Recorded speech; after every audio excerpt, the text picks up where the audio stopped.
Welcome back. Welcome back to Work and AI the Reboot. My name is Rhonda. Welcome to the Reset Room. This is where we discuss all things life and career resets. We talk about building skills, rebuilding skills, and preparing for the future. And lately we have been talking about AI. And another creator asked me to co-host a conversation with her today, talking about the impact of work. And it came up organically. We were on a live and talking really about just how AI is changing the work world. And she and I have co-hosted a few conversations over the last couple of months. So I am going to try to find her, but it's a great time. We bring our communities together. And let me try to search her by name and try to find her. But yeah, it is always a great conversation when we get together and bring our communities together to have amazing conversations just about impact. And really, a lot of folks, I think, it says she is not on live. Okay, so I guess I'm just going to keep talking. Okay, so at least that I know she can find me. Hey, Levi Chick, welcome in. Happy Monday. Good to see you. We are, I'm attempting and hoping to co-host a conversation with another creator who wanted to have a conversation. We bring our communities together at least once a month and talking about the impact of work and AI and the changes, and really thinking about really get into the nitty gritty of sort of like why the changes are happening, what things we should be looking out for. And then ultimately, as employees, what skills can we hone in on and get stronger in so that we are better? Hey, Made in DC, welcome in. So that we can be prepared to make sure that, even though our positions may be impacted, that we still hold the skills that an AI system cannot duplicate and replicate, so that it gives us some form of job security. So looking definitely forward to having that conversation with her today. Not sure if any of you were here yesterday, and we started our vision board party, and it was such a cool thing. And I think as a new live host, I think that's the most folks I've had in my room yesterday. So that was really, really, thank you, Made in DC, for being the title gifter and tapping into that gift gallery. Oh, we get in such a mode when we jump on live, but today is Gallery Reset Monday. And for those of you who don't know, good. I'm glad you enjoyed it. And a couple of folks want to actually do them on live with me. And it was so interesting when I got off the live yesterday. I continued to go through my books and cutting out things, and I'm actually creating one for career resetting. So it's about all the things that we talk about here in this space. Thank you so much for tapping into that gift gallery. Levi Chick, I was helping mom with her Christmas decorations. Oh, nice. Lovely. But yeah, so we'll probably try to thank you for the Go Pops and all the love and support. We'll probably do something actually live with them, maybe 3 or 4 folks up on the piano, and try to do that assembly. But I'm definitely, as I was clipping through things, it was so, again, it's just divine that so many of the messages that I came across were so fitting to the folks that this community is built for. It was talking about building that confidence in yourself, relying on yourself. I did a couple pieces of content today based on some of those images that I found, and it was just so profound, and so excited to actually continue doing that and continue this work. So let me check again and see if my co-host is out here in the TikTok streets. Well, I see that my settings are set because folks are trying to they're trying to battle. So clearly I know that all my settings are where they should be. So let me search for her. And we can start this conversation. We've been getting together once a month. Okay, it says that she is not on live. Interesting. Okay, I'm just going to keep doing what I do. And maybe I'll be having a conversation that doesn't actually involve a co-host. Um, but yeah, so we did started vision board work yesterday, which was really cool on a pop-up live. Enjoyed doing that and really talking to people about the science of vision boards, and then also, the woo-woo, the spiritual, the belief part, which was really cool. A lot of people didn't really understand the scientific part of it. And sort of what happens, I'll just summarize it really, really quickly, is that when you begin to visualize something, like the brain can't decipher what's real or what's imagined. And so what will happen is that the brain begins to retrain you to recognize opportunities. So it could be people's, places, things, situations, things that maybe you didn't recognize, say yesterday, that you recognize today because you've been visualizing, say, a new job.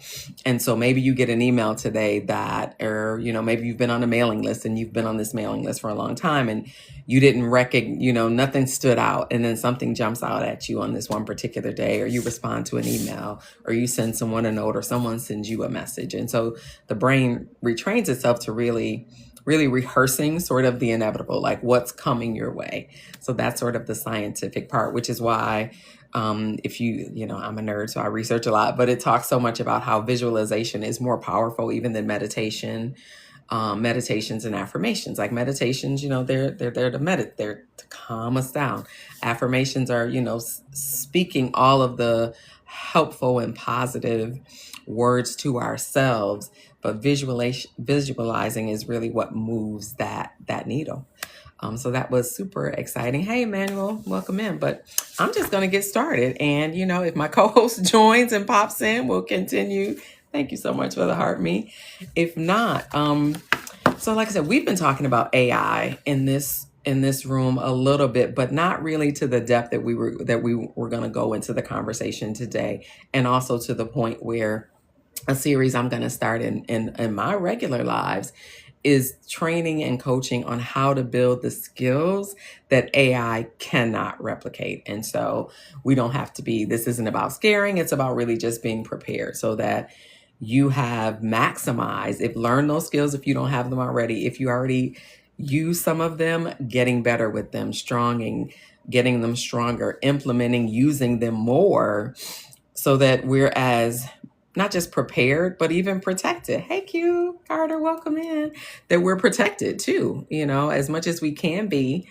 Thank you for your heart, me, and for the onset. And it's coming really, really fast. Like I said, the most recent example I found and discovered that was most shocking for me is coming off a cruise recently, and we cleared immigration through AI system. And that for me, thank you, Q, for being the title gifter of the finger hearts. That to me was mind blowing. It was mind blowing that our federal government is entrusting immigration clearance to a computer. And so, after I got home, I started doing more research and looking at, okay, what else is the federal government, first of all, using AI to do, but then other governments too. Thank you, Q, for those donuts. But other governments too. And I just went down a huge rabbit hole of just how extensive and expansive this is. Like, let me just give you some numbers. The federal government is currently using 1,700 different AI systems in its work. Those, just the sheer number alone, for me, is mind-boggling. But then also, if we think about what AI systems do, right? They replicate tasks. Those are jobs that people once had. Exactly, Levi Chick, 1,700. And that was just at the federal level. And doing all sorts of things from, basically being virtual assistants. We see chat bots on just about every website you go on. Hey, Lizzie, welcome in. To look at something or even to buy something, do you want to chat? And so you're chatting with a bot, for a while before you may get connected. You may get connected to a live person, and then again, you may not. So that's a lot of what they're doing. Like sorting applications and screening. And I even see this in my work. So I'm starting to think about, I oversee an HR team. I have some lower level HR folks that are doing things like a recruiter. So what are they doing? Screening resumes. Well, our new HR system has just come out with an AI solution that, again, I need to tell it what my qualifiers are, but they can do that for me. And so we're just seeing the advances in AI just happen all over the place. And we just have to be ready. And that's sort of what we were going to talk about today. And it's impacting so many systems and so many lives. And seriously, like from what I can see, it's probably starting in July. And I say July first for a couple of reasons. For one, a lot of organizations and even government systems are on a fiscal year that starts in July. And guess what? Now is when conversations are happening about, okay, what systems are we going to put in place? What positions? Well, I don't think positions aren't going to sort of automatically disappear, but they're going to start shrinking. They're going to start shrinking. And that's what we're going to see. We're going to see the eventuality of that. Made in DC. Let me grab that. So I build chatbots, manage teams to capture prep data for AI use. Laid off. Oh, wow. Now that's really interesting, Made in DC. That is interesting. Laid off. Let me see if I can grab the tail end of that. Oh, government contractor. Yeah, like I really feel like they have sort of mastered, well, a couple of things. Hey, Michelle, after 50, a couple of things that I learned in diving into all this. That one, that is one of like the chatbots was one of the initial AI sort of interfaces that came into play.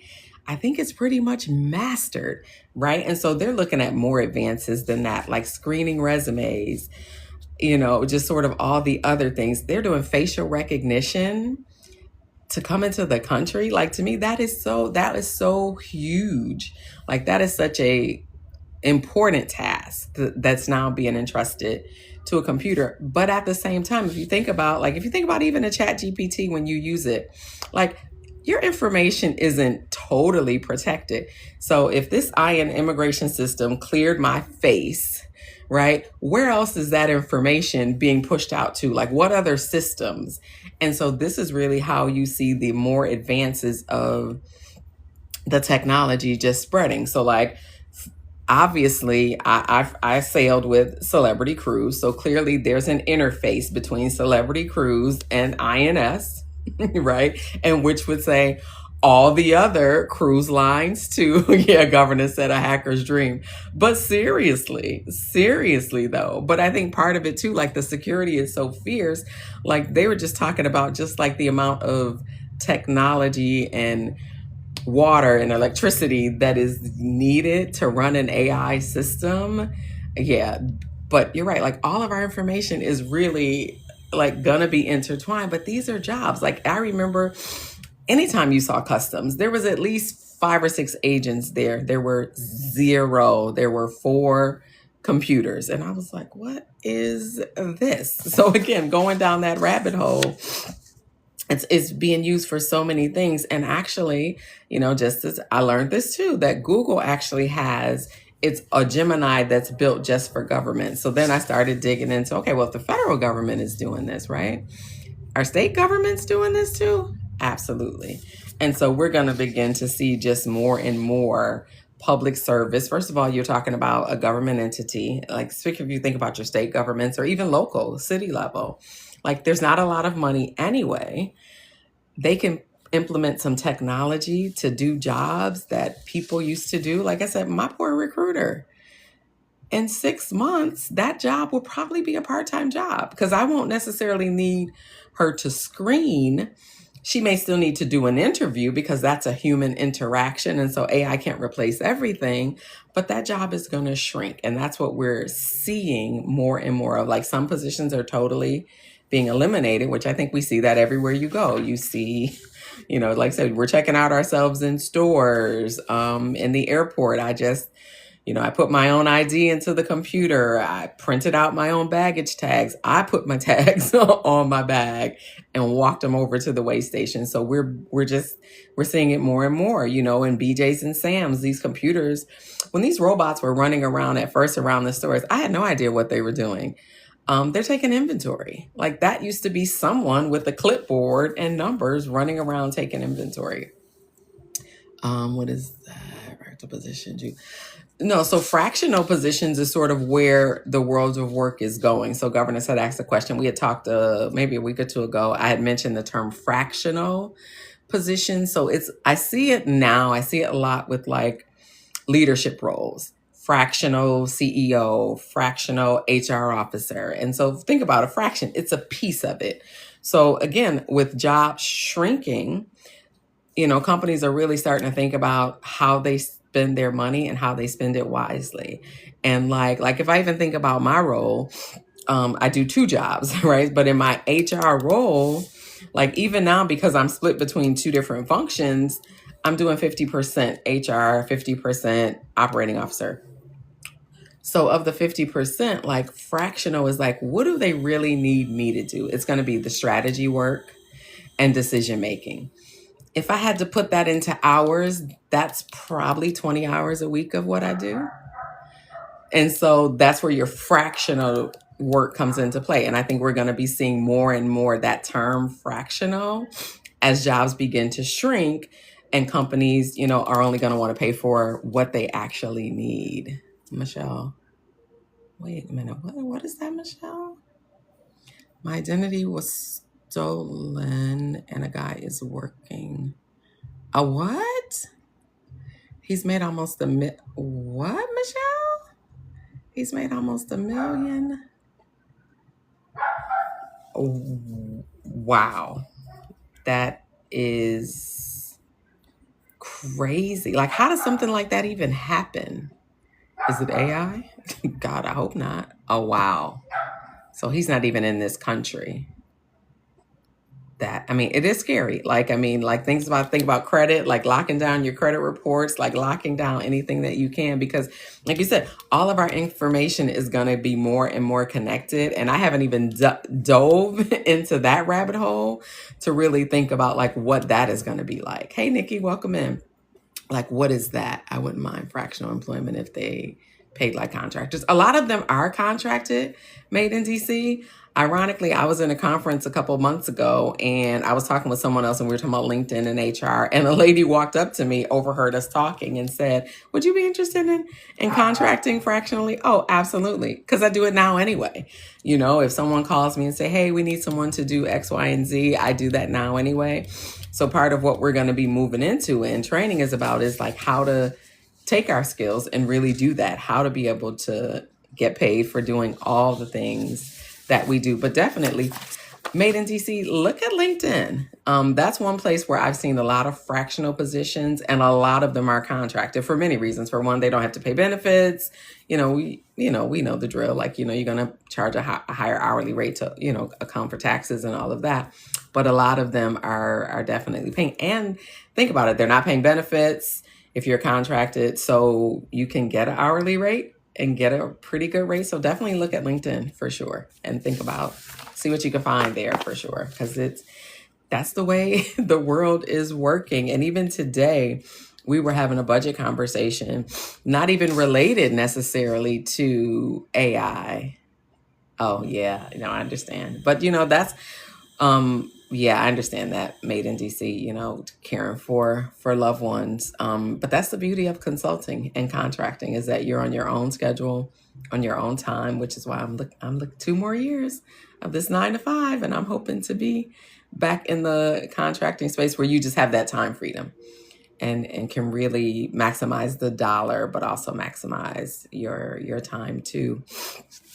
Absolutely. But yeah, the world, we see it. The world of work is changing. Let me look and see if my co-host is what in the world. You know what, y'all? I think I may just give up on this co-hosting thing. I've tried it twice. Now I've done it before. Don't get me wrong, but viewers not matched. Okay, is that the whole 18 and over business? Oh my gosh. Let me message her on my other phone. Oh, it is, Michelle. That's what that means. Now, I turned mine off. I normally have it on, but I turned it off because folks say when you're co-hosting, you should have it off. Urgh. So frustrating. Okay, and if I turn it on, then I think I have to turn the live. Yes, it says this will take effect on your next live. So, Michelle, does that mean I have to end? Kalia's looking for you. I'm looking for her too. It looks like our 18 and older settings weren't switched. Hey, Dr. Jazz. So I just switched mine. I think if she pops over, then I can bring her up on the co-host. So, oh wait, but the room won't come. Wait, will the room? Oh, the room probably won't come with her. Oh, Can I don't know how many people. Oh boy, Dr. Jazz, so frustrating. It says no. She can empty her shopping cart, maybe. Okay. Dr. Jazz, do you know if she has a shopping cart? Like I took down my boards because I know that can also challenge you from connecting. And I changed my settings, so we should be matching right now. Okay, so see if she can see me now. I'm hoping, but I don't know. I may have to end the live and start over. Yeah, I keep my 18 and over because I don't want the little children in here. The trolls are enough in here, okay? We don't need the little babies in here. Hey, Miss One, welcome in. We don't need the babies in here with their silliness, doing all the things. Oh, so we'll see if my co-host can join. Like I said, we've had a good time. We co-host a conversation once a month, and this is going to be a good one, really talking about the impact of work in AI. And what I'm starting tomorrow is a series in my lives to talk about what skills we need to... Yes, I just turned it on, Doctor. I had it off, and so I just turned it on to 18 and older. But I may need to, I hate this part of the platform. I may need to end the live and come back because I think the settings don't take effect on the current live. Hold on, let me look, because it just said we were unmatched, which means our setting. It's still saying that we are unmatched. So either she can end. Okay, let me say this, Dr. Jazz. She has less people in her room than me, so can you ask her to end and then come back and then rejoin? I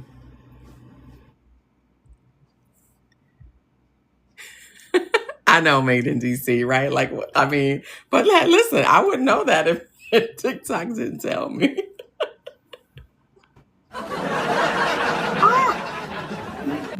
Listen, they tell all the info. So we'll see if I get a co-host from her. I know, right? We've all, listen, and I'm still there. What are you talking about, made in DC? I'm still there. It's still part of the learning. This is week 7. Like there's 4 people now. I think yesterday I had maybe at the high 20 something for the vision board party. So I don't know. Like it makes you kind of wonder. Like maybe I should just be in here vision boarding all day. I don't know. Hey Gregory, welcome in. It's just. Yeah, I think it's just still part of the learning. Okay, Michelle, I'll pop in if you're still on when I get done. Yeah, listen. And Michelle, sometimes it's me and Jesus, okay? It's just one of those things we just kind of never know. It's just the world of TikTok. It's the world of live.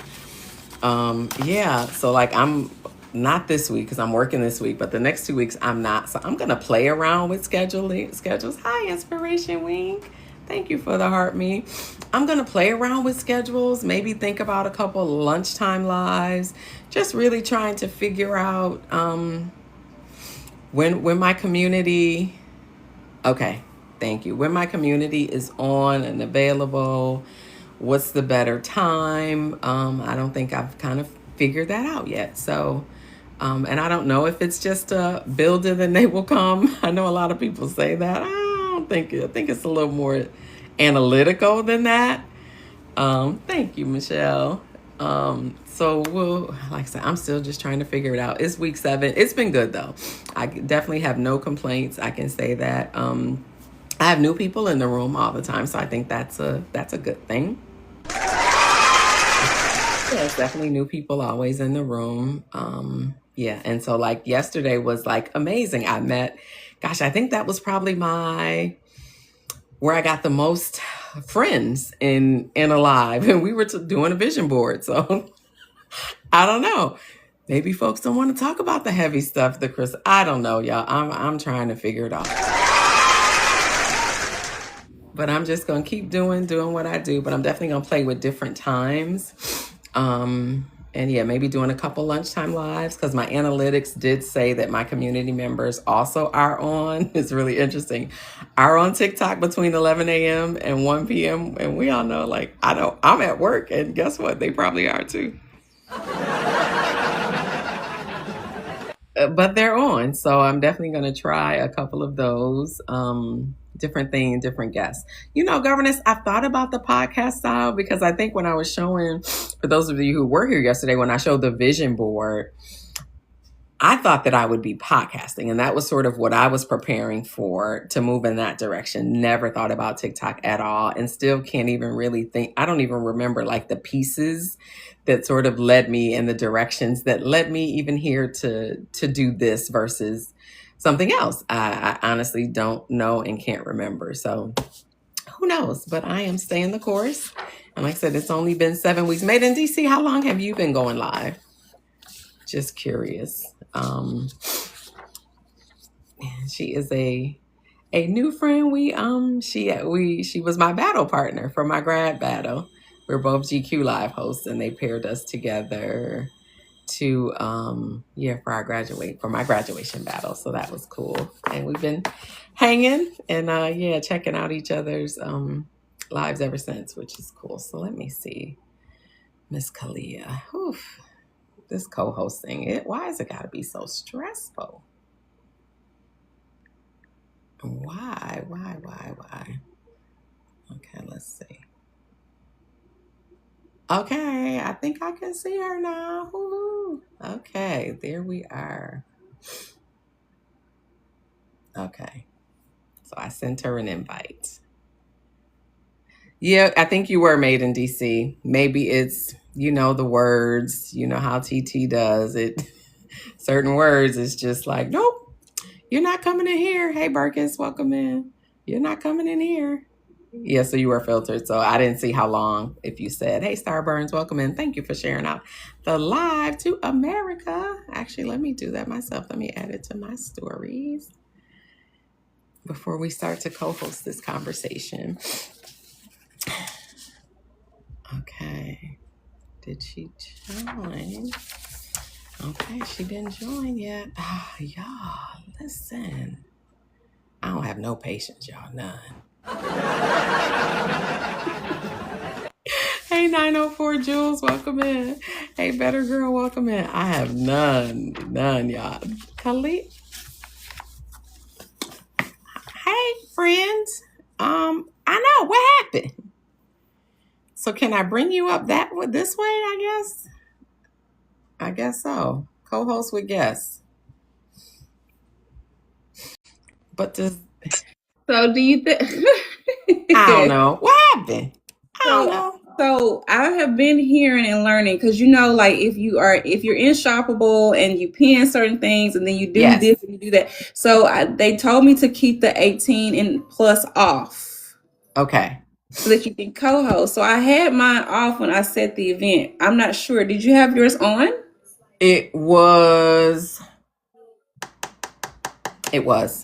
Okay. So then I went into, but then I changed it. But then the crazy thing is, it says that it doesn't, you have to come off the live and come back in order to change it. So so I had mine turned off because I learned the hard way to.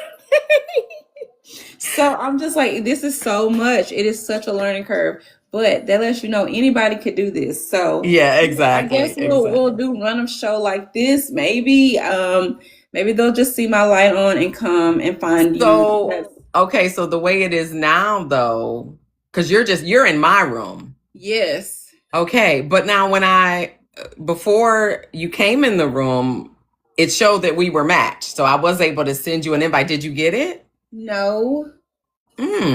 So do you think I should just Come restart? on, yeah, I would say come out, go live again, and then try to find me, and then you try to send me the invite this time. Okay, we're gonna get it right. Yes.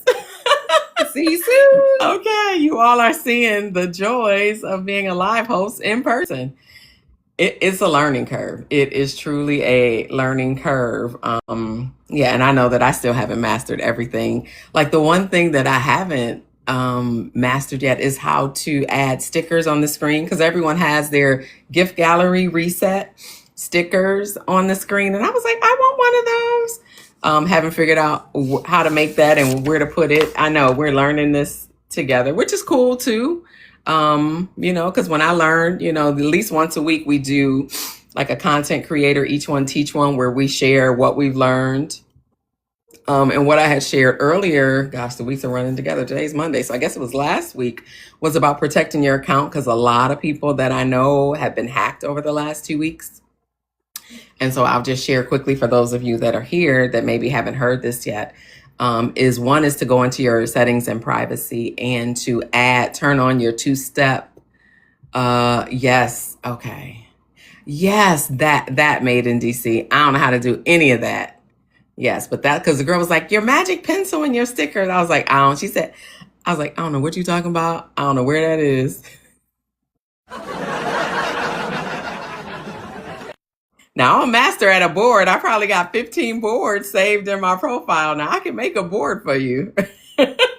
And I have the viewer wishes down pat too.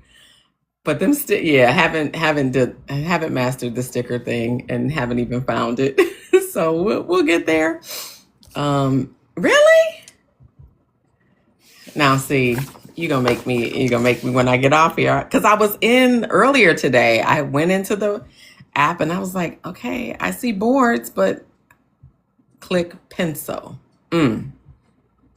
Okay, made in DC. Dr. Darrell, welcome in. Okay. I believe you. Okay, it says I'm using what? Mature settings. Only creators with mature settings. Yes. We are aware. And folks want to battle, so my settings are good. Yeah, this is not fun. No, it says viewers not matched. Like I'm about to give up. Like I can't do this anymore. I can't. It says we're not matched. So what did she change? Yeah, each one teach one. And what is this? A lesson in what? A comedy of errors? Seriously, we were matched, and why are we not all of a sudden? Like, what is happening? What is happening? This is insane. Now it's saying we are not matched. I don't know. So let me ask you, Made in DC, do you keep your 18 and over settings on or off? Just curious. We're live for that reason. Yeah,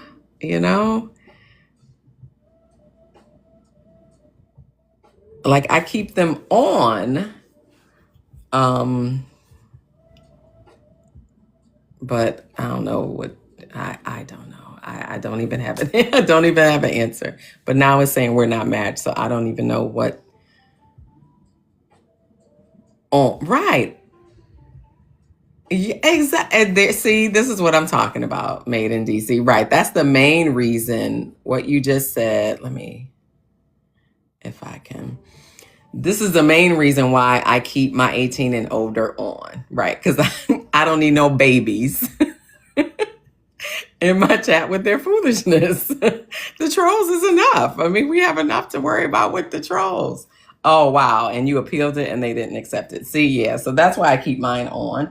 And nothing in my content is for babies. So I keep it on. And I'm not in the battle world like that I need it on so that everybody can send me, a request. Yeah. So yeah, I'm keeping it on. Like it's gonna stay on. Oh boy. Let me message her in the, like, this is just, it's too much. It's too much. And I love co-hosting and I love running my mouth and doing all the things. Okay, she just sent me a message to say, I can't see you. Yeah, I know. Okay, let me go back into my settings. Yeah. What's that saying? The juice ain't worth the squeeze. Yeah, my 18 and older is on. like listen, that's where I'm about to be in a minute. Weird that for battles that they have not allowed. Yeah, not right. See, exactly, made in DC. Like, and I know that, this is the algorithm, but I feel like there should be maybe a like creator suggestion box. What y'all think? Because again, that makes, like, I don't want to battle. I'm battling a baby. Like, I'm not doing that. Right. You have to have it off. Right. I don't understand. You have to have it off to battle. But co-hosting, I don't want to talk to no babies. I don't understand. I don't understand.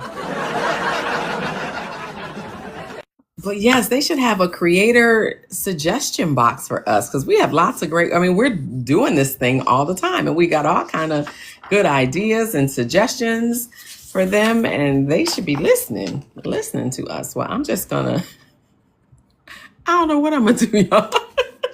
This is just derailed, but battles are 18 and over. Okay. Oh, they are. Okay. I wasn't aware of that. Now, let me ask you, what about going live? I have a 16-year-old granddaughter who, Governess, you already know. Governess, she's my moderator, but she's also my cousin. My granddaughter is into hair and nails. And she's really, listen, she is 16, but she can lay a wig like nobody's business, okay? And she was asking me, can I go live? I was like, oh, I don't know. You're 16. I don't know. I told her I'd have to look into it and see, creators and, they have a Reddit. Okay. That's good to know. Yeah. So she was asking me, do any of you know that if you're under 18, can you go live? Cause she, like I said, she is a master at, she can lay a wig like nobody's business. And she does it for herself, for all her friends. And so she wants to start making content and going live, when she's actually doing hair. And I told her, I don't know. But I sent her today because she was firing off so many questions to me. Y'all, I had no answers. But maybe so. She has the live button, but I sent her to the Live Academy to go read and do some research. I said, each one teach one, read it. Oh, wait, did somebody say no? She won't. No. Okay. Got it. Okay. She won't get the views. Oh, she would get the views? Okay. She can't go live. Okay. That is interesting. Well, okay. So now I got more questions. So the gamers, a lot of those gamers are younger, like teenagers, right? I don't know. I've just heard other creators say, if you have a son who's on the couch and all he does is play video games, you better get him on TikTok so he can make money playing games and going live. So I thought that was a thing. I don't know. Maybe it's not. Hey, Butterfly, welcome in. Maybe it's not. I don't know. This is just a whole lot. Well, clearly this co-host session was a bust. And listen, I'm not going to talk about AI. This is a conversation, this will be my lead in for tomorrow. Like, what? Does your agency take people under 18? Oh my gosh, that is a great question. I really need to ask. They can upload gaming content. Oh, okay, but they cannot stream. Okay, so I can tell her that because actually she has went and created some kind of website where people can book her. So, okay. So, well, hopefully she found some information. I sent her to the Live Academy because she has the live button. Now, she's 16 going on, 26. So she might have told the system that she ain't She 18. I'll have to confirm that. Yeah, because she said, I have a go live button. And I was like, oh, well, maybe you can go live at 16. But, like I said, they want to grow up so fast. I'm like, you're 16. Like, slow down, breathe. Have her do some shorts. Yeah, I think that's good, governess. I think I will just have her to start her page. Doing short videos, like I said, because she's always, every time she wants, Mimi, I want to go to the beauty supply store. That's all that I do. Drive her to the beauty supply store every time I'm in town. But she's good at it. She's talented at it. So, okay, we'll figure that part out. Well, I guess we are not going to end up co-hosting talking about AI today, which I'm okay. It is fine. We can move into that for tomorrow. Some new things, I'll tell you what I'm working on in this live creator and content creator world is focusing on brand deals. So I have started working on a media kit, and this is a daunting part of the work that I need to. So basically, proof of concept, like proof that you can influence, is looking at your content and actually going through your comments and like taking screenshots where, someone has said, oh my God, this was great. This helped me. Screenshot that. And then like making, not a collage, but making a one pager of sort of your testimonials, if you will. So that's what I'm going through now, because I am, gearing up to start, this whole brand deals world. Thinking about, how my, hey, Sunpath Stories, welcome in. Thinking about like content.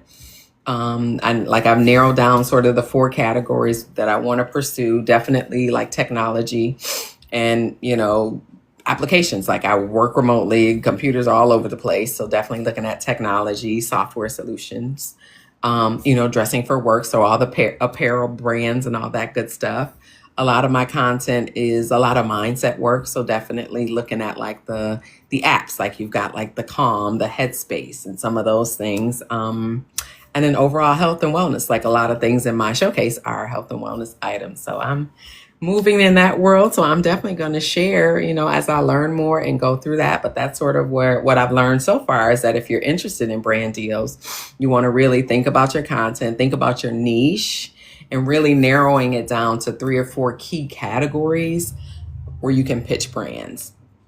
So that's sort of one way pitching brands. I'm not at the UGC side of it yet. Made in DC. In the corporate world, brand deals are based on views. TT controls that. How do you influence? I think, and this is what I will say, of the few, like I said, I have a few videos that have gone, viral. Okay, to TikTok is more than 1,000 views, but a few that are, would be characterized as like big viral, like 10,000 views or more. A lot of the topics are not controversial, but they're really things that like strike a chord of like emotion. And then just one of my content creator friends, let me just tell you about this that just happened to her. I think this was Friday. She made like a 5 or 6, 7-second video about lemons from Chick-fil-A. So she normally goes there and she buys a gallon of sweet tea. And they normally give her 10 slices of lemon. So she buys the tea, and then the lady's like, I have to charge you for the lemons. And she was like, well, okay, but I normally get them free because I'm buying this gallon of sweet tea. $4 they charged her for 10 slices of lemon. So she's frustrated. So she's in her car and she makes this piece of content. I think this morning she had like 140,000 views. And like the comments are insane. Of course, we're all going into her content and tagging Chick-fil-A because for one, $4 for 10 slices of lemon? Like what in the what? What in the heck? What is that? But y'all, the comments are ridiculous, from them calling her Karen to privilege to, and she had like, and then they're going on her other pieces of content and like trying to drag her, like people, right. And that's where I'm going, mate. You see, when you crash out, you go viral. Even my big viral post where I was talking about when I've been managed by women, that it's been horrible. And that when I've been managed by men, it wasn't. And I was just kind of in a venting space that day. And I think it's got like 400,000 views. So I guess to answer your question, Made in DC, maybe you need to crash out a little more on the app. Like, I don't know, like she was crashing out about lemons in the Chick-fil-A line and she's gone viral. And this crazy thing is before that, her content was getting maybe 100 views and rarely ever over 300. So she wasn't making it to the FYP.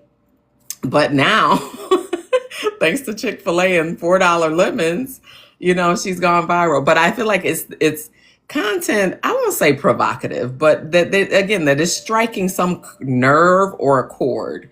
Because even in that content about, women managers, I have half the people that says, I've had great women managers. They were girls and all that. And I'm like, good, like, yay, you. That wasn't my, and then half the people are like, that's not my experience. The other half are telling me I shouldn't be talking about this, that I'm a misogynist. I mean, you name it. Okay. Calling me all kinds of things, that it's me, like I'm the problem, you name it, in all of the comments. But it's clearly a topic that people, wanted to talk about and feedback on. So I think it's kind of thinking about that in your niche, and really sort of not crashing out, but just being sort of raw. Hey, Vanita, welcome in. And just sort of, raw emotion. I think that's one thing that, TikTok welcomes. They want us to be authentic. They want us to be real. But how much did you make? Girl, nothing. Listen, we are not even going. Do we really want to talk about the Creator Rewards program? Okay, first of all, I just got kicked out, y'all. I just got kicked out. Was in and now I'm out. What the heck?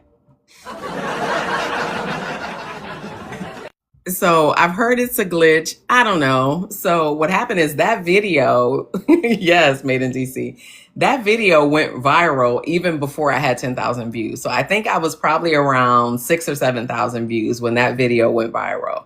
And that's when I learned that with Creator Rewards, in addition to having the friends, you need the views. So then I was like in this mad dash of 3 weeks to get from like 7,500 to the 10K. So I got there, applied, got in.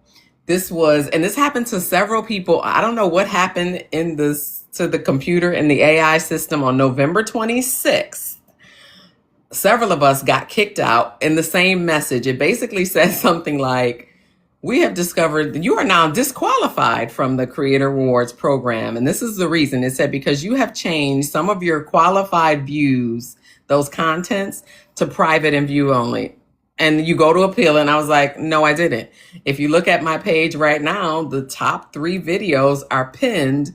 And I think combined, that's probably 600,000 views. It still said denied. And that's not live, right? That's content. So we don't have an agency for our content. We have our live agencies, and content, you just kind of on your own. So it basically said that I can reapply. I'm not. I'm so good. I don't need it.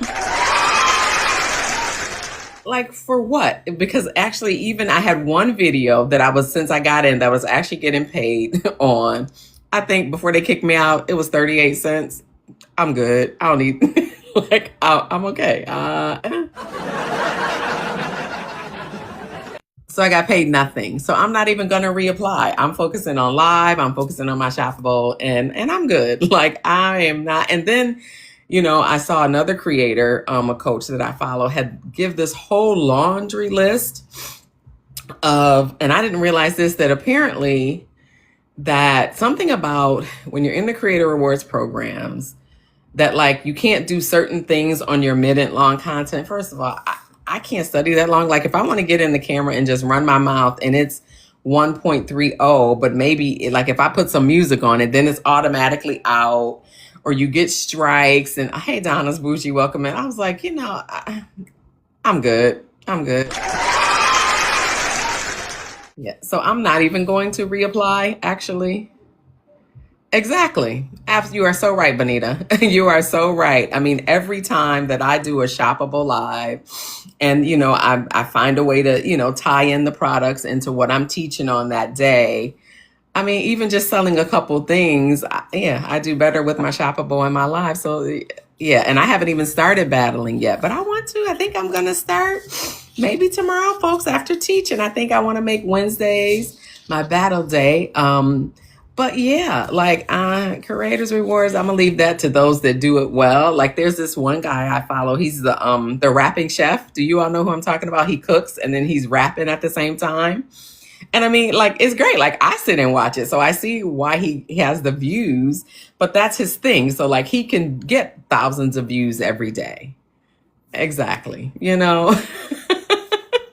So I'm going to I'm going to leave them alone over there in Creators Rewards. right. Everybody loves him. And I can see why he gets thousands of views every time. And that's where he's focusing on Creator Rewards. Oh no, I'm not going to do Tuesdays made in DC. I'm thinking about Wednesdays. But I need that green screen you got. Who did that green screen for you? She has this really cool battle screen that's up. So, which is cool too, because like people looking at you on the FYP, they were like, oh, okay. Yeah, they about to go to war in there. Come on in. And a lot of people come in just to battle because people love to battle. Like I love to battle. Oh. Okay, you and our cousin. Okay, I'm gonna check it. I'm gonna check him out in the morning and say, hey, create me I need me a battle image. Yeah. And I love the lion. So yeah, I'm gonna figure that out. But yeah, so I think I'm gonna like do my teaching and maybe Wednesday, I call it Winning Wednesday anyway. We can make you a song. Oh, but you got okay. See y'all, this is what AI. Yes. You know who made me a song, which I haven't even used it yet? Blue. Blue made me a song for the battle that I was supposed to use. And Blue did my graphic that I posted for my grad battle. I haven't even used the song yet. But yeah, and I was supposed to get back. I need to get back with Blue though, because to do subby stickers and do all the things. You're so silly, Governor. About Blue Ivy. Like, stop. I don't know. Wait, Blue Ivy is not 18, so she's probably not on TikTok. No, her TikTok name is Pixel Nuts Creation, right? Pixel Nuts Creative. Oh, Pixel Nuts. Y'all can figure out the rest. I think it's Creatives, but she is amazing. She did my battle graphic. I had given her a song that I wanted to play during the battle as a song. And then she was like, oh no, we can make your own song. And we did. Like we were on Zoom. Yeah, Pixel, she is amazing. Yeah, we did it on Zoom. I still have it on my computer. I haven't used it yet, but I'll start using it when I figure out jumping into the battle world. Yeah, but I was thinking about Wednesdays. So I'll still be free to battle with you on Tuesday, Made in DC. That's her battle day. But yeah, so wow, this has been a learning experience and we never co-hosted. So I don't even know what to say about that. Like, is it me? Is it the algorithm? Is it the system? I don't know, because I've done it. I'll tell you, I've done it with one other person. And it was the same thing. Like they couldn't see me. They end up coming into my room, which doesn't really give them the credit of going live. And so their community can't join in that way. It's just weird. I don't know, y'all. I don't know. Well, it didn't. Like I said, today was truly a comedy of errors. But we talked a little bit about AI, about all the things. But yes, tomorrow I am definitely starting to coach on the skills that we need to. We have to have this. Okay, Bonita, we have to have the same settings. Okay, so we went through that. Bonita. So like I had my 18 and over off. And then she was like, well, mine are on. So I stopped the live, went out, changed my settings, came back in. I saw her, was able to nudge her, but she said she didn't see it. She came into my room and said she was going to reset her settings and never came back. I don't know. I don't believe, I believe that everything happens the way it's supposed to. So I'm not going to stress it. I'm not going to sweat it. Mondays was one of those pop-up days that I generally didn't want to, not say didn't want to go live. I'm still trying to figure out the schedule, y'all. Because after work, I don't know. Like, I'm tired. Hey, Nikki. Messy but Center, welcome in. Hey, Amber, welcome in. I am tired. And, 7 o'clock, ooh. I mean, I don't know. And then, did y'all get the same email from GQ that I got that talked about, wait, where is it? It was basically saying, you need to be on live longer. Did y'all get that too? Hey there, Nikki, did you get that email from GQ? It basically says, great news to share with you all. And it's blah, blah, blah. What this means for you. Plan for longer live sessions. I was like, wow, okay. Yeah, so that was, hey, Johnny, welcome in. Hey, Nick, welcome in. Thank you for those fast pops. Did you all get it? Or maybe it was just me. Oh, yours said you need to battle more. Oh, so maybe so maybe they did an analysis of all of us and we have different, So for me, because I've been ending about probably the longest, an hour and 15 minutes. It says plan for longer live sessions. 90 minutes plus gives the algorithm time to work. Yes, basically keep up your energy and quality content. Keep it high throughout as you have been. And be mindful as you're approaching that 40 to 60 minute window as the algorithm is starting to work. Okay. Oh, so you and Nikki got the you need to battle more. Well, listen, I've never battled and I didn't get that one. What is that about? I don't know. Maybe you all go, do you got how long? Oh, there's the co-host, Jesus. Hi. Girl, where you been? You been in them TikTok streets? What you been doing? I deleted my entire event, like it never existed. And then before I went live, I put it back on 18 plus, and that was it. So we have to be on the same, because a lot of people who battle, like Tina Lee and all them, they were telling me that they don't put it on 18 plus anymore. I heard that for battle. Well, I've heard both, So I put it back on 18 plus, and so I was the problem this time. Okay. So jeez. Go. Did you get my email? I was so proud of myself. You didn't get your email. Listen, I've been here since what, you sent it earlier? No. Yeah. Because no, I was working, that the job that really pays me. I know, the job that really pays me. Exactly. I did not, but it's okay.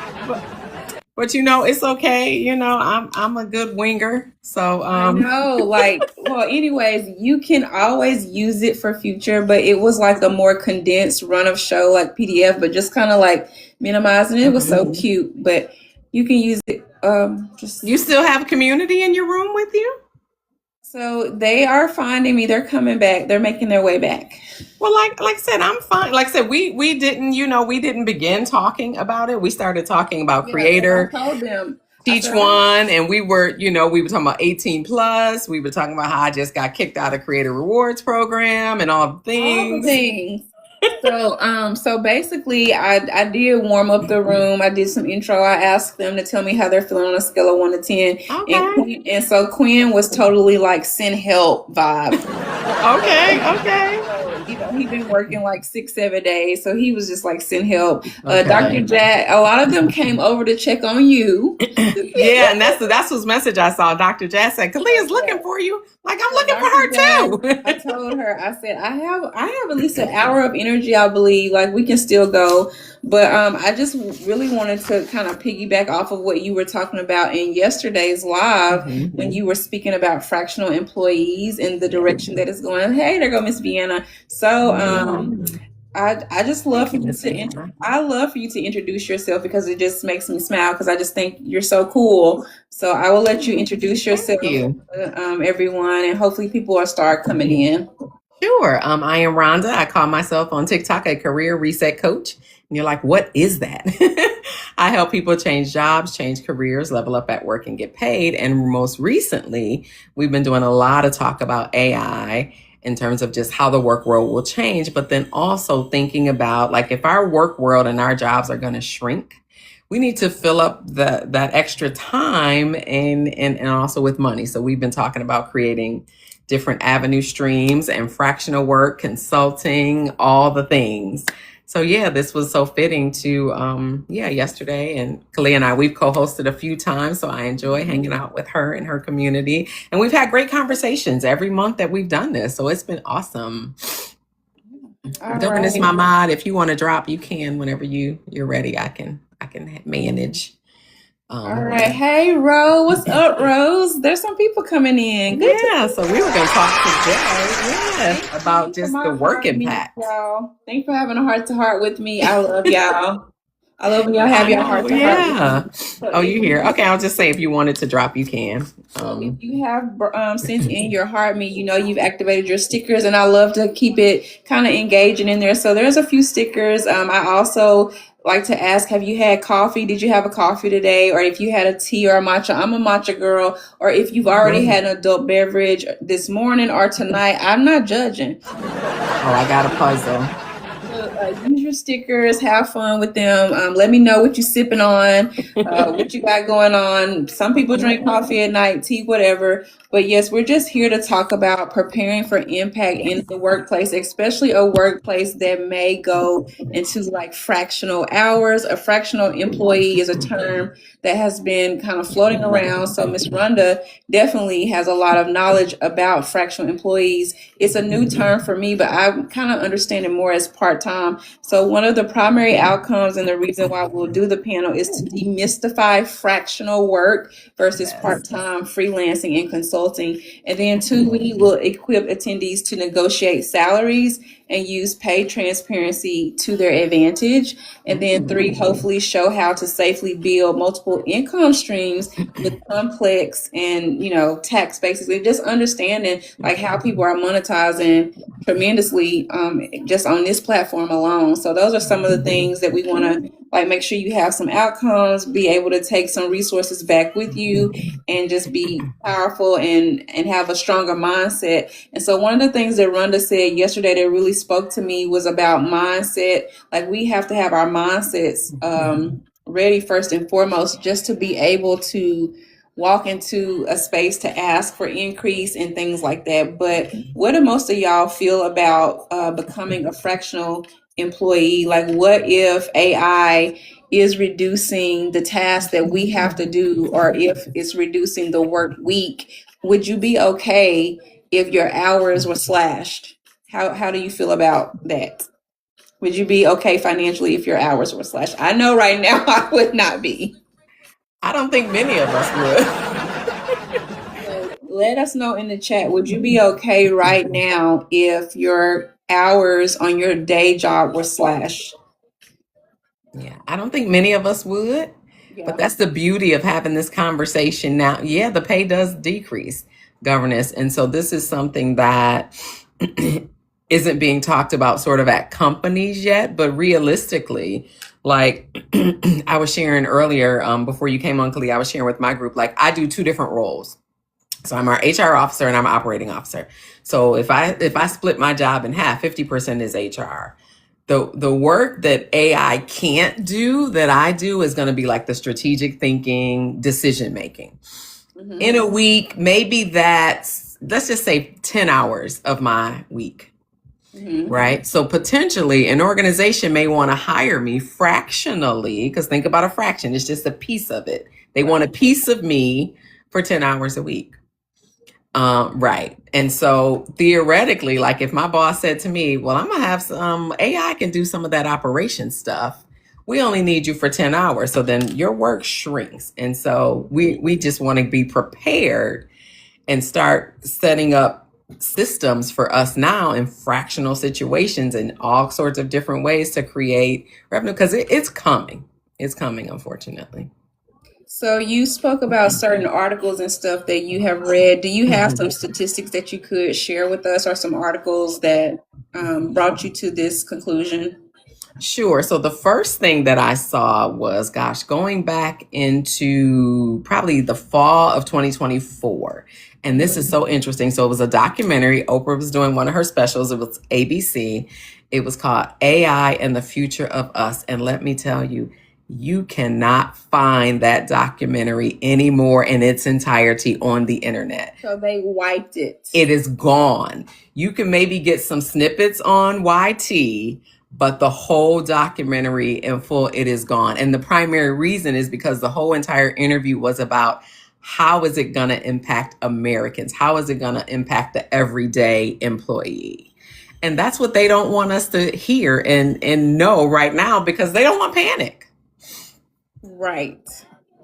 Okay, so in saying that, then why within the pandemic were they so willing to be like, oh, just stay home, we're shutting down the world? Was that testing the waters to where we're headed to? You know, it's really interesting. Like, people were talking about AI, like it didn't come on the scene like fireworks. It sort of snuck in as convenience. So you think, just let's go back to the pandemic, right? Like, they didn't want high touch surfaces. So that's when we started checking ourselves out at the stores. Right. Exactly. And so it really gave, the slowing down of the world really gave technology a chance for them to really start ramping up on that. And it has just been skyrocketing ever since. So like, after I shared the story about how when I cleared immigration coming off the cruise ship at a kiosk, so that just floored me. So then I started researching, and there's a federal office that is in charge of AI. The federal government alone has 1,700 AI systems that they are using. 1,700. Those systems are replacing people. Think about the mass layoffs. Right. Doge was a lot big. Right. It was a lot more than just let's cut the few dollars. Exactly. This was truly the onset of that. Absolutely. And then I started looking at like state governments, local governments, which their information is a little more harder to find, but we see it in every day. So I was speaking with my manager because we had to go purchase heaters today because our offices are freezing. And he was like, there is a possibility that they will furlough again in January. What are your thoughts on that? Do you think it's a higher probability? Is it another way to get us to get on the bandwagon without panic or I think different organizations will do it differently, but I do think that I think a couple things will happen. So like, I think some companies will furlough and figure it out. I think some companies will be smart, like a lot of companies and people that I've talked to and other HR professionals and colleagues of mine. So like, we're on a July 1 fiscal year. So we're having these conversations now and budget conversations now about basically what systems, frankly, can replace people, so that when we're doing that July 1 budget, so it'll be for us and others that I'm talking to, some people will be a full elimination, but not most. It'll be a shrinking. It'll be a shrinking of the job. Like, even, I was sharing earlier with my chat, like I have a recruiter in HR. Well, we use Paycom. Paycom just enter the AI system that can screen applications. So that's part of the function that I'm going to need my recruiter to still conduct interviews. Right. So that role potentially could be part-time come July 1. So that's sort of the shrinking of work. Wow, that is crazy. It is. It is. So, I mean, I think about just how I use chat in this TT work we're doing. Okay. That is the best, cheapest assistant that I pay $20 a month for. Okay. So you're saying scanning the resume. Yeah. So it's basically scanning, right? So, like with anything, you give it the prompt. What am I looking for? What are the criteria that I'm looking for? I'm looking for X, Y, and Z. And like, it's similar to, if you think about like knockout questions in an interview, it's sort of the same thing. Like, I want people that demonstrate like critical thinking, decision-making, planning, problem solving. And then if I'm going to tell the screening system to knock out anybody who's not, and then rank, and this is going to do a lot of things. So it's going to be able to knock out anybody that I probably don't want, but then can categorize for me, like who's at the top of the list. So I can prioritize who I'm going to talk to and interview. Okay. So that's like part of that role, because again, if we think about AI is taking over tasks. So if your job is really a task related job, and I have a list here, we can go through what some of those positions are. Those are the jobs that are going to be definitely more effective, but more quickly, because it's much easier for AI system to replicate a task than it is for some of the other heavier work. So do you think the soft skills will be what's needed to stay marketable? Yeah, definitely. Like if you think about decision making, like some of the work I do in HR, like not the paper pushing, like that can be automated. Yes. But, designing systems, thinking about solutions, because the AI system doesn't know the intricacies of my organization. They don't know about the culture of my people. So some of that won't be as easy. But like there's really a short list of skills that folks are going to need to really master to stay employed and sort of, like if you think about creativity, like I said, decision making, things that really require a human connection. Yes. An AI system can't replicate that. But if you're in some of those other fields, and I hate to say, the more of like the, what society calls like working class jobs, even waitressing, like with all the kiosks and work world is going to change, and it's going to change pretty rapidly. But you can just Google. Like I said, there is a federal office I think it's CIO.gov. They have it couched under their information office. I think it's CIO.gov, but there is a division that's strictly working on artificial intelligence. But you can just see like all the ways that they're using it. And, for one, that gives a sense of security to other governments, and then also to Americans. Like if the federal government, and think about it, immigration, if they're using an AI system to clear immigration, like then of course it's safe for my little brick and mortar little restaurant over here.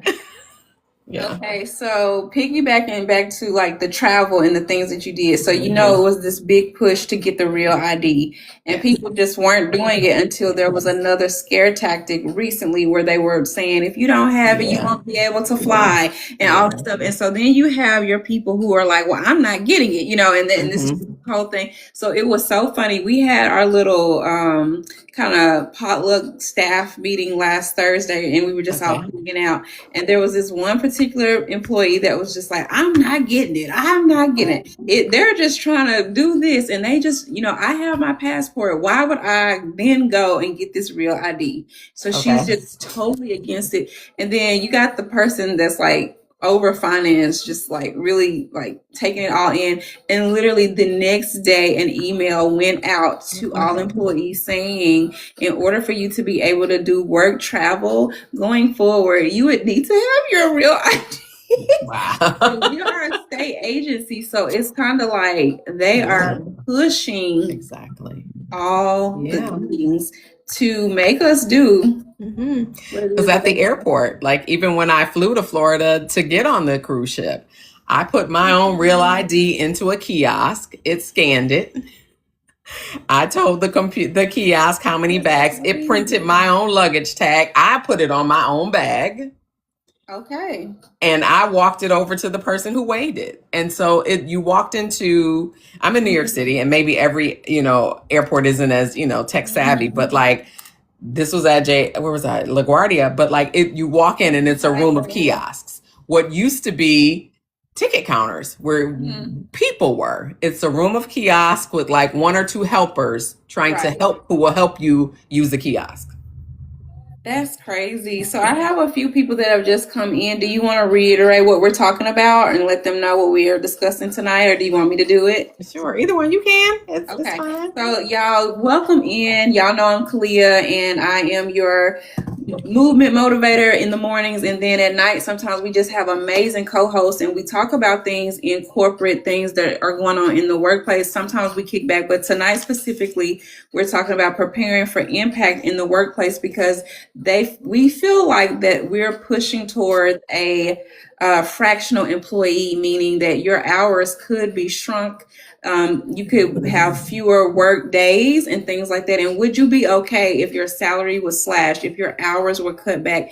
And would you have something in place to be able to make up for that lost salary and those lost hours? So we're just trying to make sure you have any resources. So if you want to add to the conversation, please put your thoughts in the chat, because we're our co-hosts and so we can't really bring people up. But maybe one night we'll have more of just like a panel box and just really like let more voices be heard. But we're just co-hosted because we have a wealth of information. We want to make sure that if you're taking notes, you can take some of those websites and articles and things that Miss Rhonda has presented. Miss Rhonda is a career reset coach here on the platform, and so she just helps specifically, especially women, but anybody actually just kind of pivot in their careers if they're looking for something new, different, or being able to feel comfortable and confident about asking for that increase in pay. Because a lot of times women leave a lot of money on the table because we are not equipped, or we don't feel that we have the right to ask.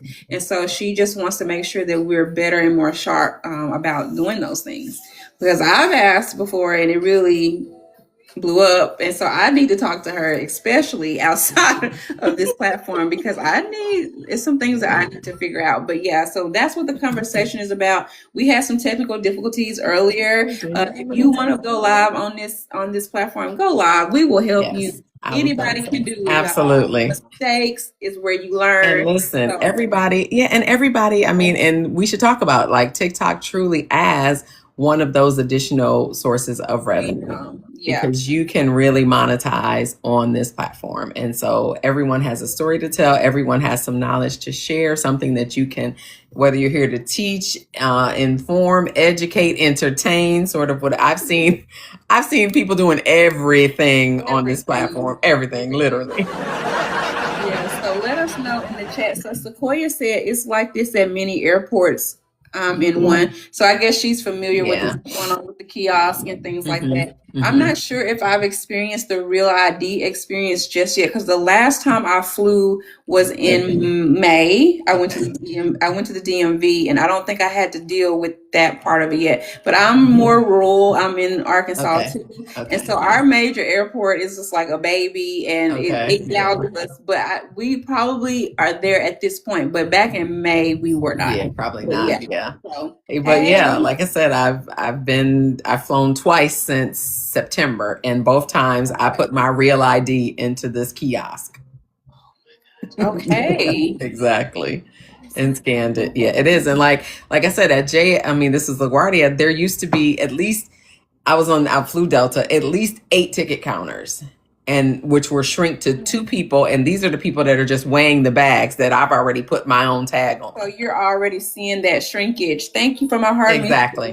Absolutely. You're already seeing that shrinkage with the kiosk to get your bag checked. Exactly. Yes. And then, like I said, coming off the ship, there would at least be 4 or 5 immigration agents. There were 4 computers, and you stood in front of it, you put your face in it, and then it flashed, immigration cleared, and you were allowed to leave the seaport. Like the whole thing. Right. Like, whoa, what is happening? Yeah. So it's just coming, like I said, and we're looking at, in my work, I oversee IT.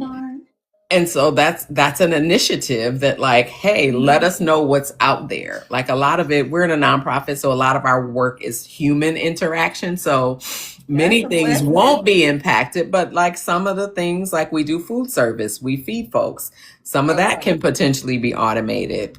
So do you think that it's feasible to actually, like for me, be rural, but then land a job in New York and get that salary, but still stay remote? Or do they want you to be in the area? Yeah, remote is changing too. Like remote, it's just not as available as it sort of used to be. And so I don't know what that is. Like, I don't know if it's I think. How does that work? I think it's volume too, right? So if we were big time remote, but then like a lot of governors are saying, no, you have to come back in the office now. But then you bring people back in the office, but you're slashing hours. How, like, it's just not matching. Well, so let me give you just our example. So we do a 3-2 split. Hey, Auntie, welcome in. So we, for the most part, folks are 3 days in office, 2 days remote. Okay. there's doubt about who's really productive when they're remote. Okay. So potentially those 2 remote days, poof, may go away. And so you're going to be paid for the 3 days you come into the office. So, I mean, I can see work sort of shrinking. So that's their way of shrinking. I think so. Yeah. Work day. So Simple Man is saying it depends on what you do. Absolutely. So I was telling her, I was asking her, I said, do you think that soft skills are going to be like in high demand since we feel like AI is taking over tasks? Now we know Dr. Jazz, and Dr. Jazz is a PhD in computer science, and her lives are popping because these people are like, AI art is not art, and it's like this whole thing, and they are just going in on her because they feel so passionate. So, I mean, can we argue that AI is taking the jobs, or should we say, if you don't learn how to use AI, it could take your job? Like, I mean, which is the... I think I like to say that if you don't sort of adapt, you may be left behind. Okay.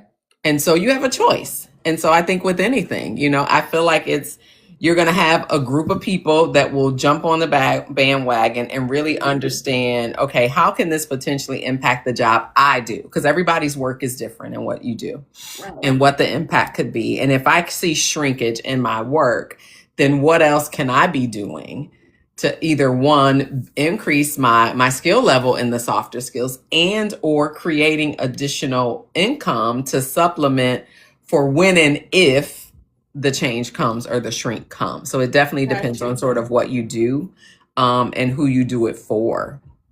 But yeah, I think a better way is to say is sort of, those who choose to adapt. Yes. If you don't, you may be left behind. And I think it's no different than sort of any other changes we see. Yes. And I just feel like AI is getting a bad rap, like it's just some big monster. But there's been other processes and other systems that have taken over, even the electric vehicle, and even, like it's just so many things that have kind of been like, and it's been an impact on how we have done things in the past. And as we keep evolving and progressing, there's always going to be something. So, I mean, for me, I think my hope is that it will teach me to reclaim some of my time, but still make more money. That's what I'm trying to figure out how to do. Like, how do I reclaim more of my time, be an expert in AI? Like Simple Man is saying that he has been learning how to use AI for the last 2 months. I feel like I've just naturally probably been doing a lot of AI in the last 5 years. So I feel like I have the skill set. I just have to know how to transfer it onto a resume and convey that I am an expert in AI. Yeah. And sort of like, what is that? Like you define what that is, and you can actually do it. But but like it's really using it, learning it. There's so many applications out there. There's lots of software and programs that you can have access to, many different platforms. And using it, I think, is great. Like I use it every day in my work. Every day in my work. Like we pay for the professional version of chat, and I use it every day in my work. And so for me, it's not an enemy, it's reality. Like it's technological advances, if we think about, from the car, to your point, to the cars. And the US is really behind. Like if you look at Japan and other places, and even looking at cities, like my daughter right now, she flew to LA today and she was requesting an Uber, and the option for a driverless Uber came up, and she was like, yeah, no thanks. But they are readily available in LA. Available now. Right, because that's Silicon Valley. That's where the technological hub is. That's LA. It's everywhere. And so depending on where you live, and they're testing it here in New York. They're testing the driverless car. But the thing is although that may be dangerous, it may pose some danger, but you know how they say one bad apple can spoil the bunch. Yeah. But what about the Uber drivers and the Lyft drivers that we've entrusted with customers, and then they harm them, or they unalive them? And that's probably why you have to come up with something else, because sometimes human interaction just don't pan out very well. And I mean, you think about cars and technology. Like I've been in my car and I was backing up and didn't see another car, and the car stopped me. So, like, Okay. that's technology. The car stopped itself. You know what I mean? Because I didn't see another car I was about to hit. And it just stopped. And the car, right? Because it has a sensor on it, and it detected it, right? You know, so it's starting to get active a little bit. Simple Man says being able to transform an AI to make things simple can make you money. And then Sakaya says Waymo, we have them here in Phoenix, Arizona, and she loves them. So I guess that's the that is the Waymo. So, yeah, I mean, I don't know. It is. And even if I think about like entertainment, so I don't know if you had heard about this recently, but Matthew McConaughey just licensed his voice. I can't think of the company, but it's an AI company. And he also bought shares and ownership into this company. So think about it.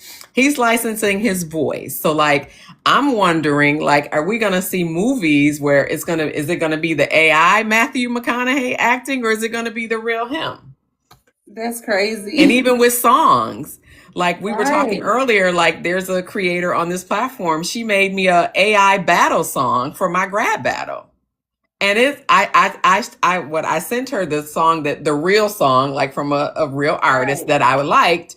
She says, "Oh, I can make you one better than that with your own words." I gave her some keywords. Yes. The song is wonderful. She produced the whole song. The whole song. And literally we were doing it on a Zoom in 10 minutes? Right. And it's fast, it's lightning fast, and it's hard for people to keep up. And I know, like, I don't push, religion or anything like that on people, but I'm just saying, like, you have to think about it. If, say, for instance, you do believe, or if you read the story of how God created, like, he spoke a thing and boom, it was there. Yes. And I feel like as little creators, that's kind of like what this is like. It really is. It really is. Do this. And it's done in a matter of seconds sometimes. And so it's just unreal, like what we are coming up with. Right. And that's things that we're not thinking about. Like, we're thinking about our work, but you think about, like, if you're in the entertainment space, like, how is that going to impact, like, the making of movies and music? Exactly. Like, it's just impacting everything. And I don't think it's, I don't think it's the enemy. I mean, it's technology. And this is sort of just what happens in society as we continue to do things. And we just have to figure out our own individual path to maintain. So that's interesting. Simple Man says that he is investing his money in the rare earth mineral companies that provide materials to make AI chips. Oh, okay. Well, I mean, I'm just trying to invest in everything AI, like just an ETF. Yes, exactly. Absolutely. I don't have time to watch it all the time. Right. But I don't speak on options trading too much because I just, how people are really. But I feel like it would be something that I would love to do, like on a Zoom call, because you want people to be serious, because that's a whole different. Oh yeah, I've done a class in it and I dabbled in it. I don't have the kind of time to really focus on it the way I feel like I need to. Yeah, I feel like since life has been a little more kinder to me the last few months with my manager, like I can kind of give it a little more time. So I've been heavily studying for 6 months. So when I disappear off here, that's usually because I'm just like, I need a resolution. But but speaking of, like, what resources can we come up with and can we use to bring in extra money? We all need it, like, let's be honest. And we just need to be prepared. We need that cushion. We need that emergency fund, all those things. We don't like to talk about them, but they are super, super duper important. So we were talking about this platform alone. Like, I can think of about 5 ways to monetize. And I'm not saying like it's astronomical if people throw you gifts, because TikTok is going to get their their share. However, like just the TikTok shop, and like if you could consistently go live or do a couple of battles, it could lead to some potential cushion, or maybe you could then take that and invest it and then multiply it even more. So my thing is like, for those that are making the bigger amounts on here, are you investing and doing good with what you bring in? That's very important. Sometimes I wonder, like, because I've been hearing, even on the platform, the people that are higher ups making like 17 million a year, and they're saying, I don't have anywhere to live. Like, what? Part of that, and part of it is, we talk about gifting, right? And so that's a big part of it too, where some folks are earning. And so, for TikTok, like our pay week ends on a Sunday. Right. Now, Monday, you can see what your balance is. A lot of people are trading those balance for coins.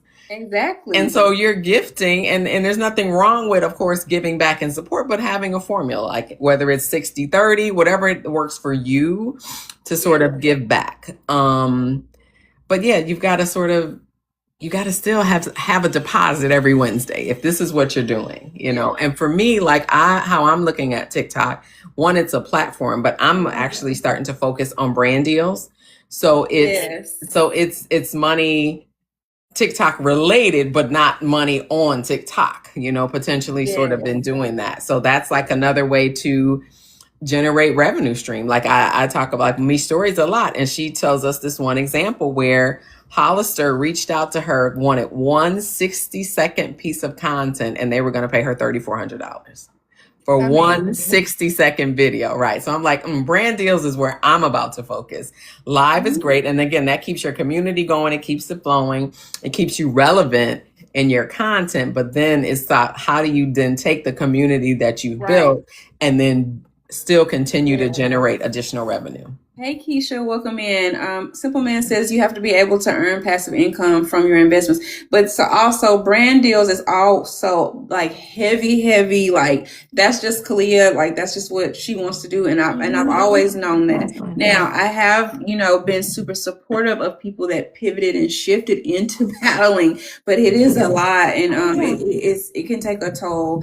But I've always known that I wanted to be that content creator, that I wanted to grow, and then like also pivot into some of the TikTok shop because it just makes the most sense to me because you're using stuff every day, exactly, recommending things, everything is word of mouth. Hey, where'd you get that? So it's just a natural like segue into being able to make multiple streams of income. But for me personally, and I don't talk about it a lot, but I come from like the modeling commercial industry as my passion. So that's always been passion projects for me where I would always make extra income. I would always be able to like tell my job or not tell them all my business, but like, I'm taking the day off. So I felt like I was being paid twice that day. So I took my vacation time. And then I would go be on set, whether it was for a commercial, whether it was for a movie set or whatever.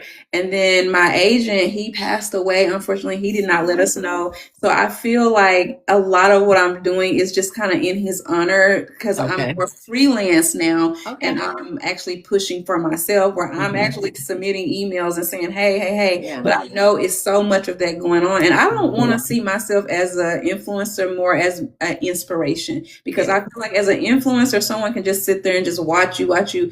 But I want to be an inspiration so that people are inspired to go and do and go and get out there and do it as well. So, but yeah, brand deals is really like my heart, and it's just been very challenging. Now, I've landed like a few things, but I'm just like, I know that I could do more if I just keep doing my content and stuff like that. So that's why you're seeing a lot of the skits now, a lot of the quicker 7 seconds and things like that. But yeah. I'm just trying to get that footing and continue to grow because I just feel like the brand deal is really going to bring you in the wealth of income like in one second video, and it just makes the most sense. I can do so much more. Like, for example, $3,400 and most one piece of content, even if it took you 8 hours to get it perfected, even if you needed to reshoot it and edit it. So you made $3,400 a day. Exactly. So that time, what's my right word? The time trade-off in the the ROI is like insane. It exactly. Just makes so much more sense. So I'm like, I'm just so ready for it to blossom. But like and really think about other ways to generate income. Like package anything that you can do into an offering. Like, I may have shared this with your community the first time we talked, I don't remember, but I created a management training course for our managers. And one of my boss's associates had heard about it and said, hey, can Rhonda come to DC and train our managers? And when he asked me, I thought about it and I was like, well, I said, yeah, I'll do it, but I need the course to be mine. not the agencies. And so like my company invoiced this other agency. And so now it's something that I market, and I train virtually. And I'll even, to your point, I'll take a day off if I need to travel to go to another organization and train in person. So really think about whatever your skill set is, seeing how to package that into an offering. If it's business related, use LinkedIn. It is a wonderful source of contact and reach. And even if you want to get a little more aggressive, I also use the app. It's called Apollo AI. It's an AI system. It's Apollo. A decent version is like $59 a month, but it is basically a leads database. Okay, Apollo. Right. And so you can do everything in there. Like I can script my pitch email in there. It can send it out. It will schedule a follow-up call. It does all of the things. And so I do that to market some of the consulting stuff that I do and reaching the community that I'm looking to. And there is even a free version. Like I use it aggressively, so I pay like $59 a month. But there is a free version that I think you have. I want to say even that is worth it though, because I feel like you have access to maybe 150 leads a month, which is still a lot of leads, in a month. Yeah. Yeah, that is a lot of leads. Well, I mean, like I said, the ROI it's just astronomical, like $3,400 for a 60-second video. Exactly, piece of content. Exactly.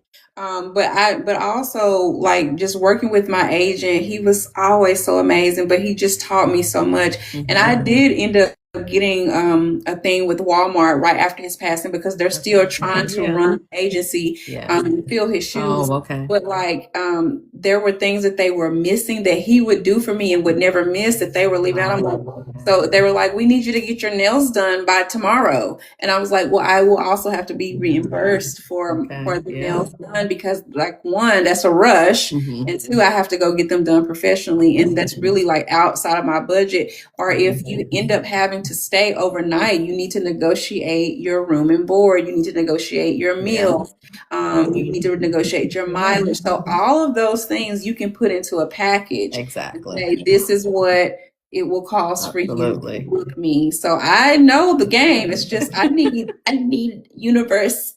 God, I need you to bring it. So yeah. So I'm just ready. I'm ready for things to open up. So there's just so many things that we can do. You guys, don't sleep on yourself. Exactly. That's really what the message is about. It's just being prepared. Because it is.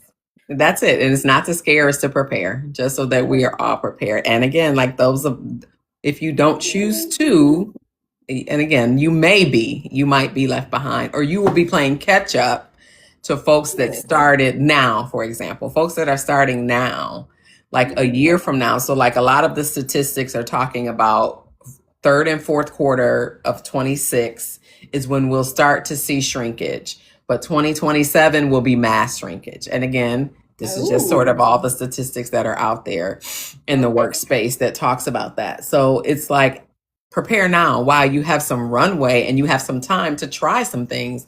Like maybe you try packaging an offering and maybe it does or doesn't do well. Maybe you think about creating a digital product. Like that is another avenue, like it is just, it's $1 billion industry now, digital products and digital learning. Think about doing that. Like I said, there's just so many different ways. And even like that you can, back to your remote thought, like that you can make money. We're live from home. So there's things that you can do remotely on a platform as well. Yes. And looking at the other ones too, we're here on the TT, but there's the YT, the IGs and FBs. So all of them. And their payment structures and everything is different, but different. And I just feel like I missed the wave, and I don't like to say it out loud. I just feel like I'm usually missing the wave because I'm just on there authentically, and then I'm like, oh, because I was on IG in 2012, like when it wasn't doing all that, and then all of a sudden it was this whole thing. But I was like in early motherhood, my son was only 3, and then I'm still working and going to school, and I was just like, I just missed it. And then of course I tried the YT, but I feel like you do have to be careful with your children and what you're Oh putting yeah. with them. Yeah, for And so sure. I'm glad I don't have a lot of things of him because he's very private. And so it needs to be his decision. And so I just focus in on me. But I had a push to really get to that 10K here, show this space some love, and then kind of go back to places that I also love. So that's another thing I'm trying to work on, is just rebuild back on those other platforms too. So it's a lot of work to be done. It is. And I'm just gonna promote this book, and it's something I've been talking to my chat about. It's called The 12-Week Year, if you never heard of it. Okay. And it is basically, it's exactly what it says. Their framework, basically, you can accomplish a year's worth of goals in 12 weeks. So if you think about in a year, like you have 4 quarters, so you could literally accomplish 4. Yes. Right. It's called The 12-Week Year. It is an amazing, I use it. I discovered it maybe 3 years ago. And it's not for the weak at heart and the faint at heart, because it's work. And like, you've truly got to be, disciplined with time, and choosing like blocks of time, but you can accomplish. And even if you don't want, like, it's a bit out there, and I'm an overachiever and all the things. Yes. But even if you didn't want, a couple things that you could do to still move the needle on whatever it is you're trying to do is blocking and chunking your time. 2 to 3 hours of dedicated time on anything you're doing, you will accomplish so much more than like the whole multitasking. Let me sprinkle a little time. It just doesn't sort of work that way. Like chunking your time, or even just doing one thing every day. I call it the 1% better rule. Doing one thing every day towards achieving that goal, you will still realize results. Of course, yes, it's going to be slower, but you're still going to be having momentum, and you're still going to see progress every day if you just do one thing every single day to move that needle. Okay, that makes sense. So a lot of times I get asked, how long did it take you to get to the 10K? And I'm like, oh, it was 18 months. I'm just going to keep it real because I just had other things and other stressors. But I watched you like go on the fast track over here. What would you say, what was your motivation, and how did you map it out? If someone was starting out, what would you say to them? It wasn't necessarily, well, was it organic? Kind of, sort of. So for me, I didn't have, of course, everyone wants to get to the mythical K, right? So everybody's trying to get to the 10K. My viral video went viral first. So I had the views before I had the followers. Right. And so then it became, oh wait, I need I need the followers. I need to do and then something. It was really 2 weeks. I'm gonna tell you, it was 2 weeks. I don't even think I slept much, but it was truly being in rooms, engaging, connecting with people, and not in the GROW rooms, but in truly in active rooms, engaging in the chat, talking to people, looking at people's profiles, connecting with people that you really resonated with, and truly doing that work, and going in big rooms. So like I spent a lot of time in Boss Mitri's room. He's a live pro with a lot of followers. Monster Mara. These are big, these are live pros. Pretty Boy Ali, like every, TikTok king, going in those rooms. And like, this is where like, your gifter badge and like the investment pays off, because you want to get into you want to be an MVP. Like the first time I went into TikTok King's room, and it was so interesting. I went in there and I became an MVP. And it was so interesting. And I was doing other things in the TikTok streets. And then, at the end of the day, I'm going through my followers, and I was like, there's a lot of African names. And because I forgot where I was. Right. Listen. I think I walked away with 300 friends. And so it's just truly about, again, just really strategically being in rooms and connecting with people. But it was a grind for 2 weeks. Because again, like your follower count, with that look back period with the 100K views, right? It's a 30-day look back. So I think my big viral video went viral something like September 22nd. Okay. And so I knew I had till October 21st at least to get to the 10K. Right. And so and I think I made it on like October 17th. Gotcha. Somebody trying to battle with us. They are. Do you want to battle with them? I ain't never battled. I ain't got but 3 people, but I ain't got but 2. But I'll do it. I hurried up and hit decline. I didn't hit anything. It went away. But 4. I'm like, how are all 4 of those people coming? And there's 2 of us. Well, they're trying to. No. Oh, I thought it was a 2v2.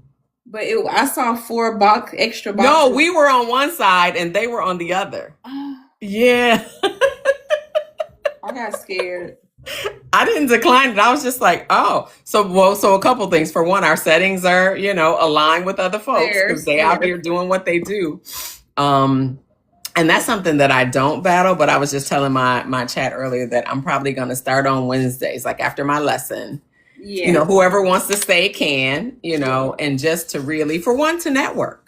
And I think you meet so many great people just networking. And I think that is actually important and it's vital, and it's no like, but I just think that it is important, even if you just do once a week. Exactly. It's like a skill set, it's networking. It is. It's just meeting new people. Exactly. And it's also helping other people who may one day want to push that button or may battle. Exactly. So I think that it all coincides together because this is what this platform is. It's just a monster of a life. It is.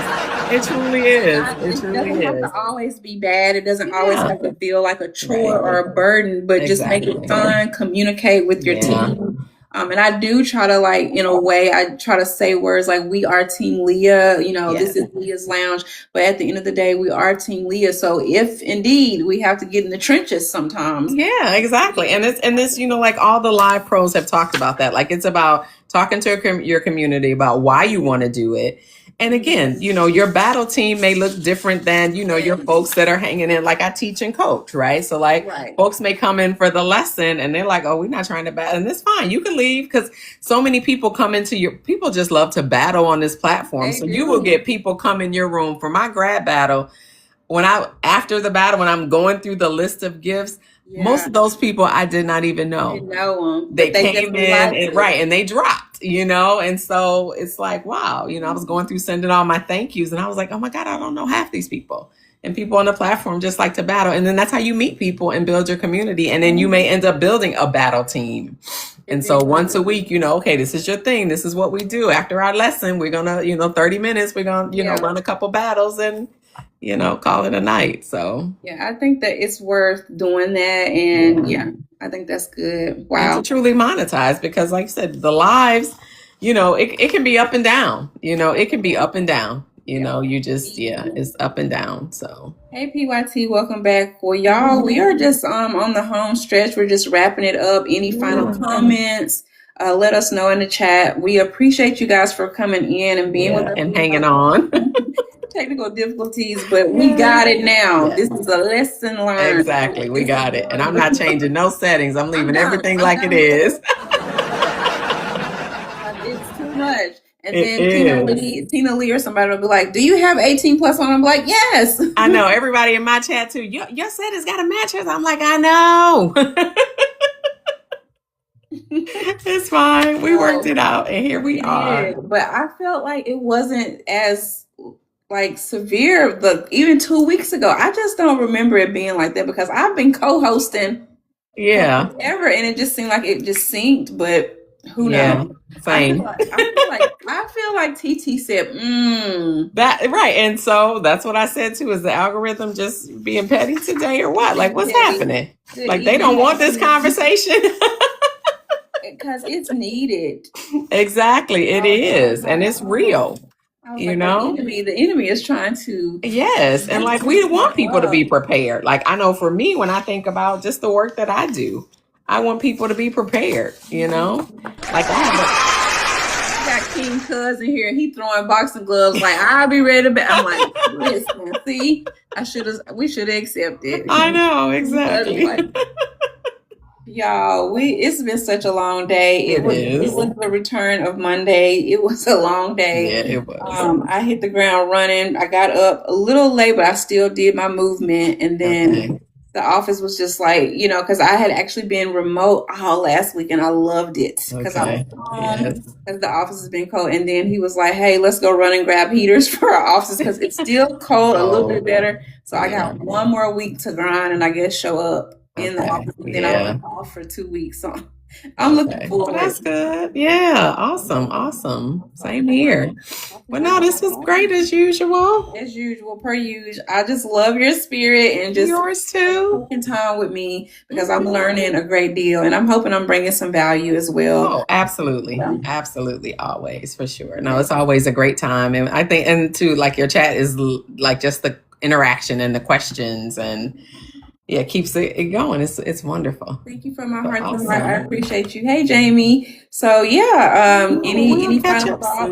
No, thank you for doing this, and we'll figure out what January will bring. It seems like this has been our monthly cadence. Yes, I love it. So I look forward to what we're doing in the new year because we gotta be prepared, y'all, because the shrinkage is real. The shrinkage is coming. So we're just gonna continue on and charge ahead with ways. Exactly. Absolutely. Income, y'all. So that's right. We're gonna get it. Yes. And hopefully I'll see y'all first thing in the morning between 5:30 and 6 a.m. Central Standard Time. Y'all get it. Have a good night. Bye. Bye-bye.